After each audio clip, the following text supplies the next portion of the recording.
조선시대의 위대한 학자라고 할 수 있는 다산 정약용, 이분이 한 말이 있습니다.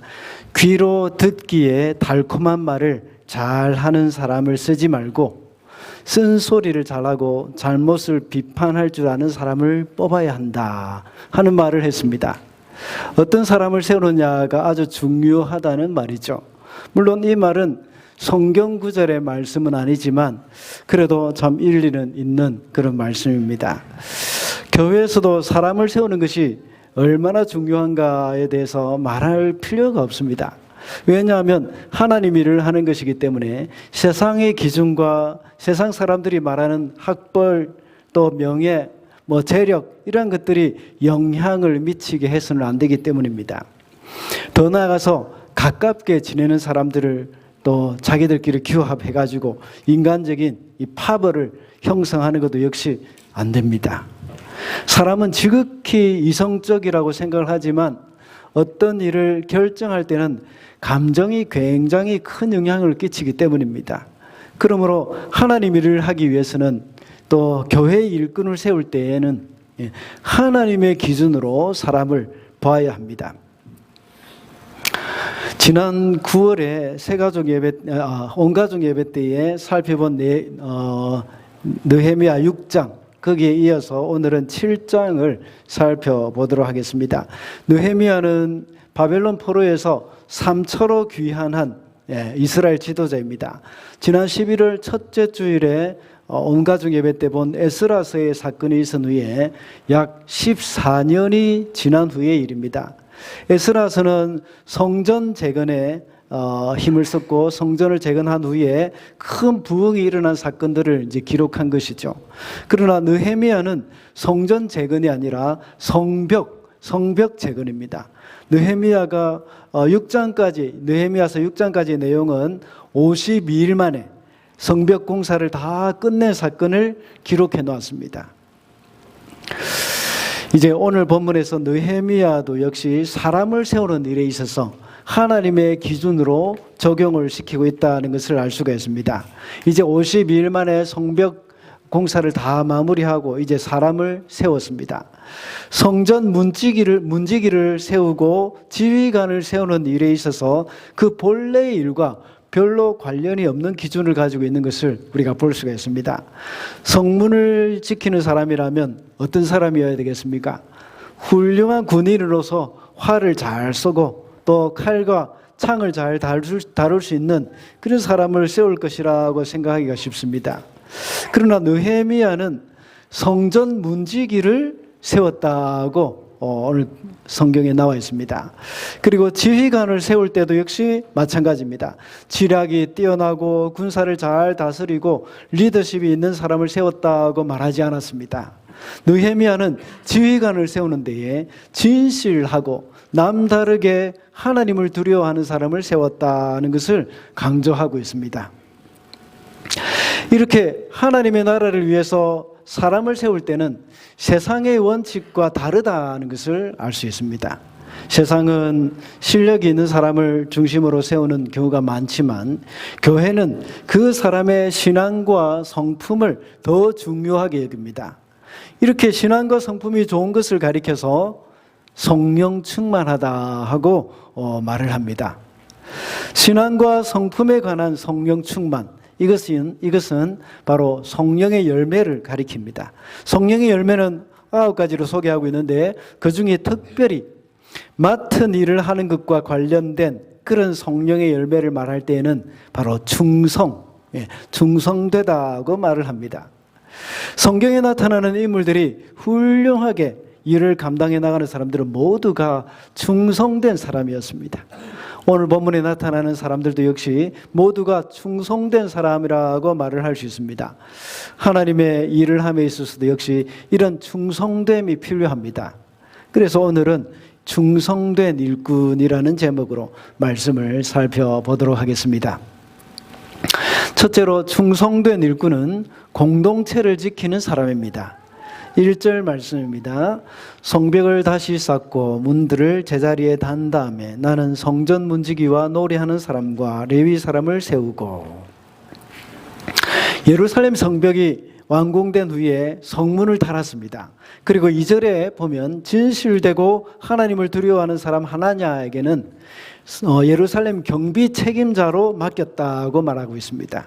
예루살렘을 방비하는 실무자들을 세우고 책임자를 세웠다는 것입니다.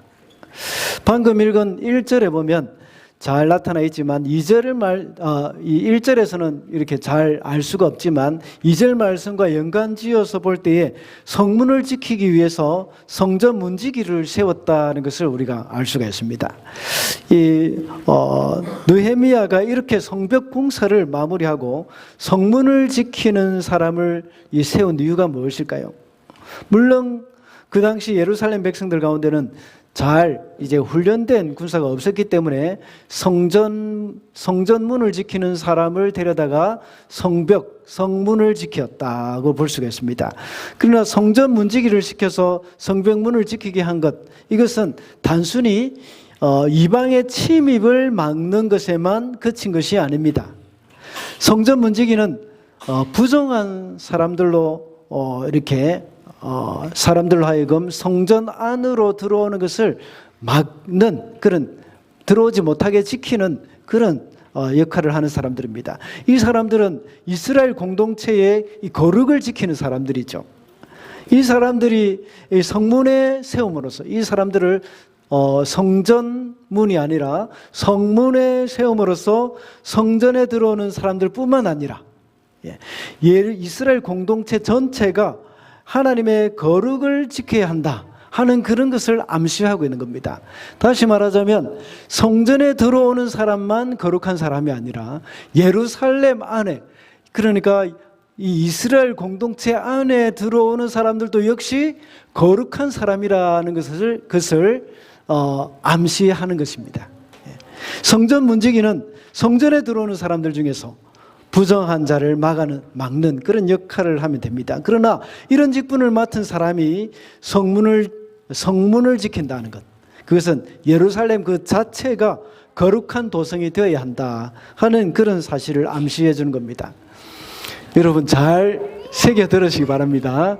성문을 지키는 사람, 성전문을 지키는 사람, 그리고 성전에 들어오는 사람, 예루살렘 성에 들어오는 사람, 모두가 다 성자가 들어가 놓으니까 이게 굉장히 여러분들 혼돈될 수도 있는데 잘 새겨 들으셔야 됩니다.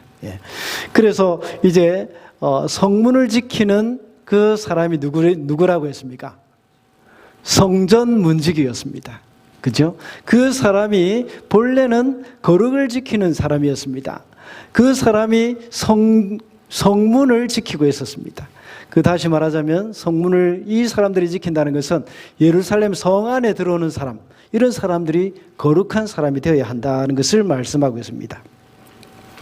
이런 도비야와 이런 가운데서 실제로 정말 이 예루살렘 성 안에 들어오는 사람들의 이 거룩한 사람이 되어야 하는 그 이유가 있습니다.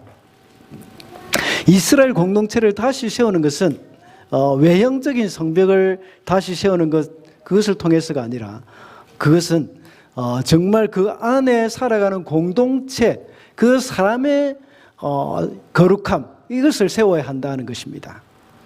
그 사람이 연합을 통해서, 거룩한 사람들의 연합을 통해서 이루어져야 한다는 것을 암시하는 것입니다. 실제로 이스라엘 공동체는 거룩해져야 할 필요가 있었습니다. 이것은 바로 앞에 본문인 느헤미야 6장 17절부터 19절의 말씀에 아주 잘 나타나 있습니다. 유다 사람들 중에 많은 사람들이 자신들의 대적인 암몬 사람 도비야, 이 사람들과 내통하고 있었습니다. 암몬 사람 도비야가 어떤 사람이었습니까? 그는 산발랏이라는 사람과 함께 예루살렘 성벽을 재건하는 것을 아주 싫어했던 사람이고, 성벽 재건 공사하는 것을 아주 집요하게 방해했던 사람 중에 한 사람이었습니다. 이런 도비야와 예루살렘 성 안에 있는 백성들이 서로 내통하고 있었던 겁니다. 그 중에 어떤 사람은 도비야 가문의 사람들과 결혼까지 했습니다. 이스라엘의 많은 사람들이 도비야 가문과 결혼을 통해서 결탁함으로써 하나님과 동족을 배신하고 있었던 것입니다. 이로 인해서 이스라엘 자손들은 큰 어려움을 겪어야 했습니다. 정말 어처구니가 없는 일이지 않습니까?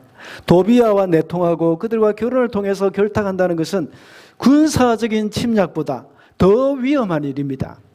이것은 영적으로 백성을 타락시키는 일이었죠. 지난달에 살펴봤던 에스라서에 볼 때에 2차 기환 때, 에스라서 2차 기환 후에 일어난 일이 어떤 일이었습니까? 이방인과 결혼한 것을 회개하고 이방인들을 다 내보냈습니다. 이렇게 한 지가 아까 몇 년 되었다고 했습니까? 14년, 그죠? 14년이 흘렀는데 이런 일이 또다시 일어나고 있는 겁니다. 다시 한번 그들에게 이제는 거룩하게 해야 할 필요가 있었던 것입니다. 성전 문지기가 그 일을 충실히 감당해 나갈 때에 그 공동체의 거룩을 지킬 수 있고 또 공동체를 보호하는 일에 힘쓰게 되는 것입니다. 그리고 또 그 일에 이 성전 문지기는 쓰임을 받게 되는 것이죠. 하나님이 우리에게 어떤 일을 맡겼든지 그 일을 잘 감당할 때 우리는 공동체를 지키는 것이 되고 공동체를 세우는 일이 되는 것입니다. 우리가 바로 성전 문지기가 되어야 합니다. 그래서 우리 공동체를 거룩하게 지켜야 한다는 것을 우리는 잊어서는 안 됩니다. 우리 성도들이 자칫 잘못하면 자신도 모르게 대적을 유익하게 만들 수도 있습니다.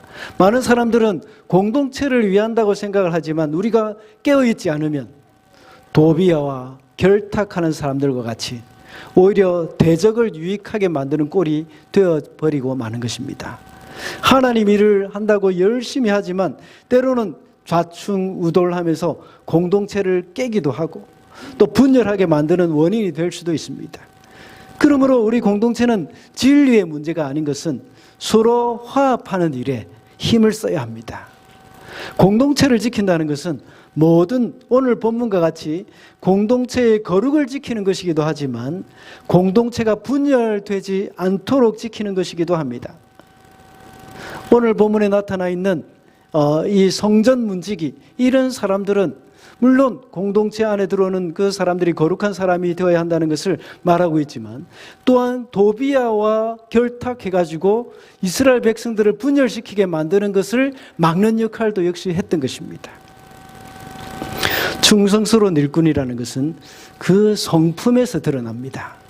자기 일에 열심히 한다고 다른 사람들과 다투거나 불화를 일으키는 것은 충성이 아니죠. 충성은 성령의 열매라고 했습니다. 그런 성품을 가진 사람은 공동체의 분열을 막는 사람입니다. 그래서 도비야와 내통하는 것을 막으며 공동체의 분열을 막아주는 것입니다. 그리고 그렇게 충성하는 사람은 공동체 안에 들어오는 죄를 막아주는 사람이 된다는 사실 우리는 기억을 해야겠습니다. 둘째로 충성된 일꾼은 하나님을 두려워하는 사람입니다. 2절 말씀입니다. 우리 다 같이 읽어볼까요? 시작.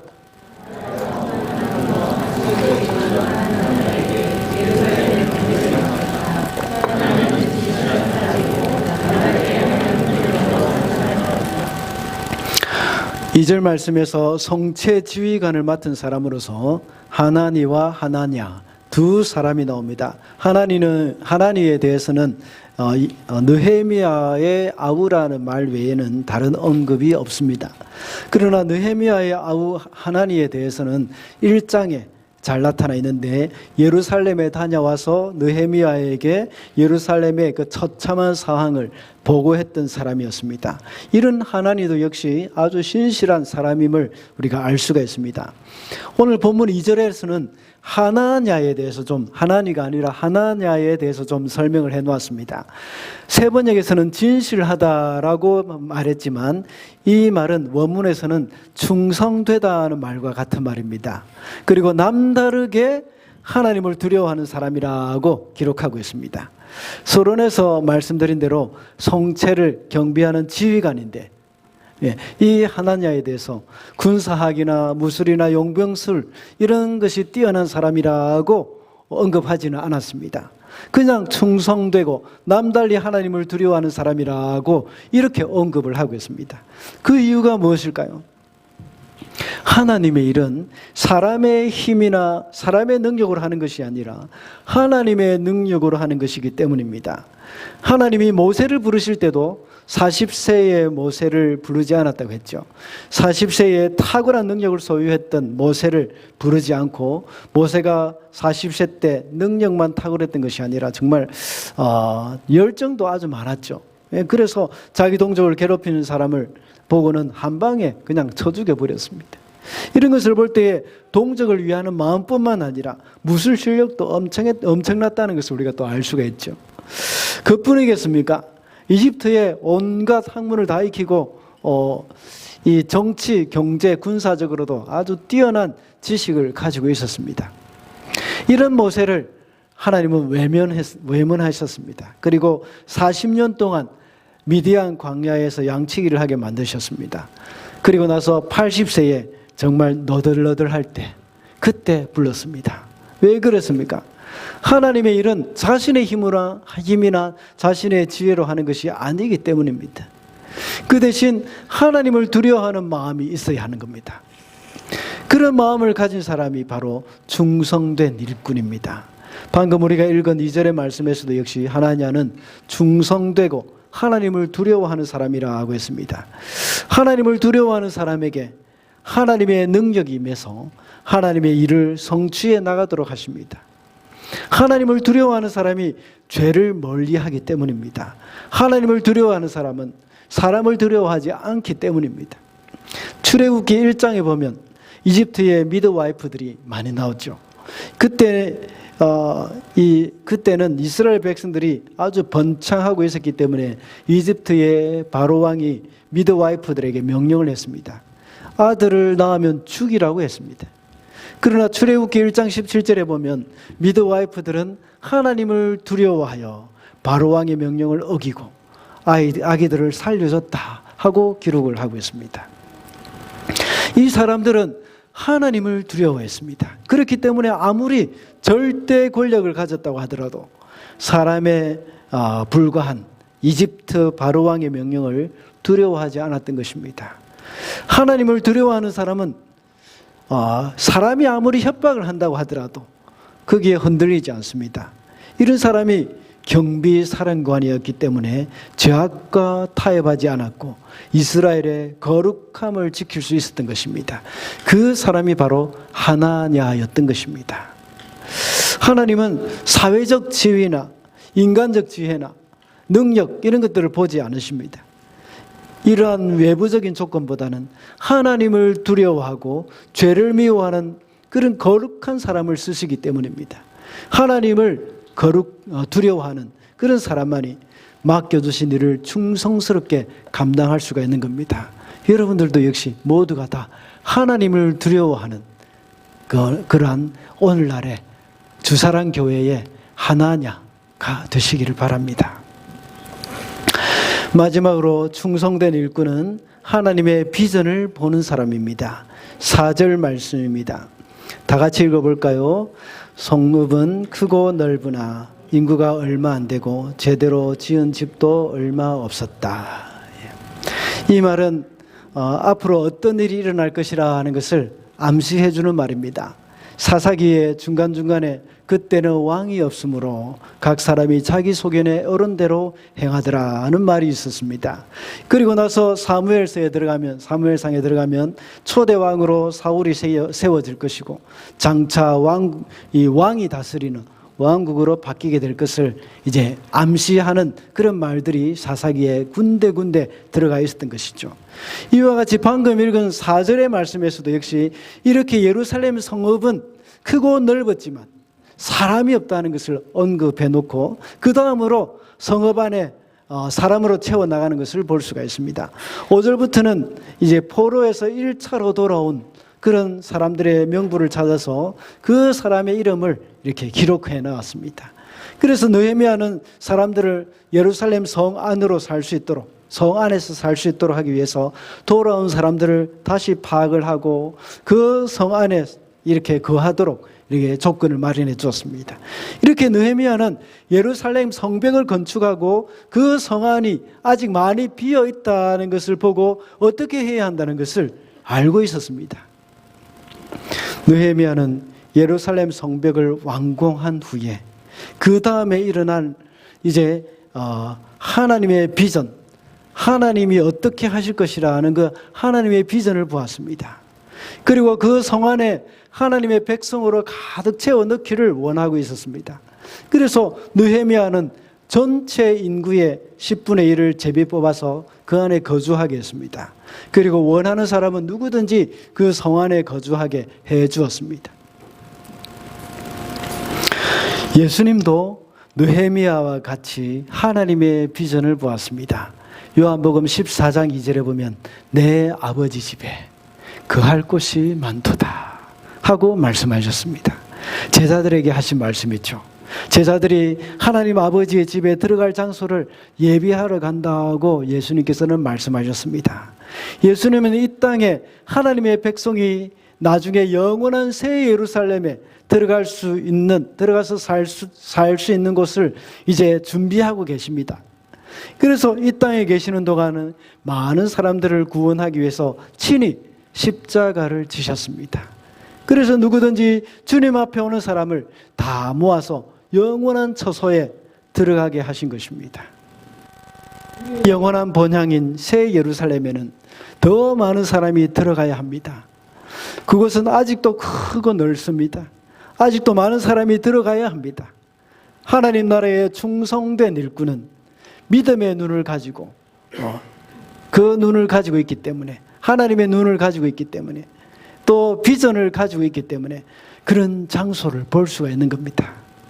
그리고 제대로 지은 집이 하나도 조금은 있었겠죠. 제대로 지은 집이 얼마 없었기 때문에 그 집도 지어 가려고 했던 그런 모습들이 오늘 본문에서 나타나고 있습니다. 느헤미야는 이런 예루살렘을 보면서 황폐해 있고 살 집도 얼마 없는 이 예루살렘을 보면서 절망을 하거나 맥이 빠진 것이 아닙니다. 해야 할 일을 보았던 것입니다. 많은 사람들은 이 세상에 좋지 못한 그런 모습들을 보면서 비관하고 그 일에서 손을 떼려고 하는 그런 사람들이 많습니다. 그러나 비전의 사람은 그런 부정적인 모습을 보면서 해야 할 일이 계속 눈에 보이는 겁니다. 우리가 잘 알고 있는, 저도 이제 같이 사역을 하고 같이 이 교회를 섬겼던 우리 오클랜드 하누리교회 나무택 목사님, 30년 전에, 30년 훨씬 전이죠. 그 전에 뉴질랜드에 공부하러 오셨습니다. 그런데 와서 보니까 뉴질랜드에 있는 한국인들을 위한 교회들이 건강한 교회가 없다는 것을 보았습니다. 그래서 건강한 교회를 꿈꾸면서 하누리 교회를 개척했죠. 개척한 지 이제 30년이 지난 지금은 뉴질랜드에서 아주 좋은 영향력을 끼치고 있는 교회로 성장했지 않습니까? 뉴질랜드를 향한 하나님의 비전을 발견하신 것입니다. 이 세상을 바라보면서 어떤 결핍이 느껴진다면 그것이 바로 여러분의 비전일 가능성이 높습니다. 하나님이 여러분의 눈에 그것을 보게 만드신 것입니다. 그래서 그것을 보고 불평이나 원망이나 비난을 하기보다는 하나님의 눈으로 그것을 보고 하나님의 비전을 그 안에서 발견을 해야 하는 겁니다. 그래서 느헤미야는 그 성읍 안에 제대로 지어진 집들이 얼마 없다 하는 것을 보고 거기에서 이제 일을 하기 시작했던 것입니다. 우리 청년들이나 청소년들, 여러분들에게 꿈이 있기를 바랍니다. 항상 이 땅의 것만 바라보면서 어떻게 하면 잘 먹고 잘 살 수 있을까? 어떻게 하면 좋은 직장에 들어갈 수 있을까? 여기에 신경 쓰느라 이 꿈꿀 시간이 없는 것 같습니다. 우리 청소년들과 청년들뿐만 아니라 장년들도 역시 마찬가지입니다. 노인들도 꿈을 꿀 것이라고 했습니다. 작년에 제가 요셉 이야기를 설교하면서 위대한 쇼맨이라는 영화를 소개해드린 적이 있습니다. 주인공은 가난한 집안의 아이로 태어났습니다. 이웃 사람들에게 가난하고 천한 신분이라고 해서 참 멸시를 많이 받았습니다. 그러나 그 아이는 꿈이 아주 많았습니다. 부모님이 돌아가시고 고아가 되었지만 상상력이 아주 풍부했고 신선한 아이디어로 화려한 쇼를 기획합니다. 그 영화는 뮤지컬처럼 되어 있는데 영화 속에서 어린 주인공, 어린아이가 부르는 노래가 있습니다.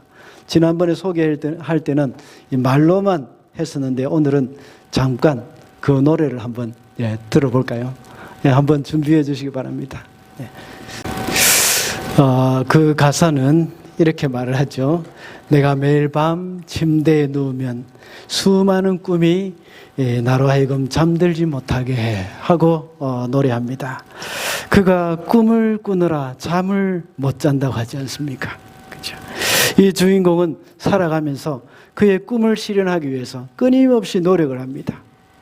생각을 하고 연구를 하고 아이디어를 냅니다. 꿈이 있었기 때문에 그의 불행한 어린 시절이나 그의 출신 배경이 그것을 비관만 하면서 세월을 허비하지 않았습니다. 비록 고아이고 천한 신분이고 그리고 거지처럼 먹을 것이 없어서 이리저리 돌아다니면서 빵을 훔치다가 또 잡혔지만 그리고 또 그것에 절망하지 않고 꿈이 있었기 때문에 그는 마침내 그 모든 것을 이겨낼 수 있었던 것입니다. 고아, 천한 신분 이런 것은 꿈이 있으면 전혀 문제가 되지 않습니다. 여러분도 역시 밤에 잠을 못 잘 정도로 하나님의 주신 꿈에 부풀어 있으면 참 좋겠습니다. 대한민국의 기업인 중에 세상은 넓고 할 일은 많다라는 책을 쓴 분이 있습니다. 아마 이름만 말하면 다 아실 겁니다. 지금은 돌아가셨습니다. 그분의 삶이 위대하다라고는 할 수는 없습니다. 그렇지만 그분의 업적이나 영향력은 참 컸죠. 이분이 예수를 믿는 사람은 아닌 것 같습니다. 그러나 우리 그리스도인은 이보다 더 큰 하나님의 비전을 볼 수 있어야 합니다. 그 하나님의 비전을 가지고 주님의 나라를 위해서 살아야 하지 않겠습니까? 그래서 그 비전을 가지고 많은 사람들을 주님의 품으로 인도하는 일은 온 힘을 다 거기에 기울여야 할 일입니다. 비전을 가진 사람들은 할 일이 보입니다. 그리고 그 꿈을 사람들과 공유하면서 함께 이루어 가기를 원합니다. 예수님도 역시 하나님의 비전을 가지고 계셨기 때문에 이 땅에 대해서 할 일이 자꾸만 보였던 것입니다. 그래서 예수님은 승천하시기 전에 제자들에게 말하기를 가서 모든 족속으로 모든 민족으로 제자를 삼아라 하고 비전을 주셨습니다. 그 비전이 바로 우리 주사랑교회 비전이 되어서 많은 영혼들을 주님의 품으로 인도하는 일에 힘써야 하겠습니다. 말씀을 맺겠습니다. 오늘은 충성된 일꾼이라는 제목으로 말씀을 살펴봤습니다. 충성된 일꾼은 공동체를 지키는 사람이라고 했습니다. 그리고 충성된 일꾼은 하나님을 두려워하고 하나님의 비전을 보는 사람이라고 했습니다. 이 땅에 살아가는 우리의 인생은 한 번밖에 주어지지 않습니다. 이 기회를 통해서 충성된 일꾼으로 하나님께 쓰임받는 저와 여러분이 되시기를 바랍니다. 기도하겠습니다.